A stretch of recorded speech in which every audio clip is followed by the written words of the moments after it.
حضرت علی رضی اللہ تعالیٰ عنہ نے فرمایا، 7 قسم کے لوگوں کے سامنے 7 کاموں کو چھپاؤ تاکہ سعادت مند بنو۔ نمبر 1، غریب و فقیر کے سامنے اپنے مال و دولت کی نمائش نہ کرو۔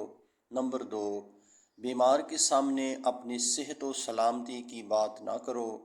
نمبر 3، کمزور ناتواں کے سامنے طاقت کا مظاہرہ نہ کرو۔ نمبر 4، پریشان شخص کے سامنے خوشی کا اظہار نہ کرو۔ نمبر 5، قیدی کے سامنے اپنی آزادی کا ذکر نہ کرو۔ نمبر 6، بے اولاد افراد کے سامنے بچہ کا ذکر نہ کرو۔ نمبر 7، یتیم کے سامنے اپنے والدین کے بارے میں نہیں کہو۔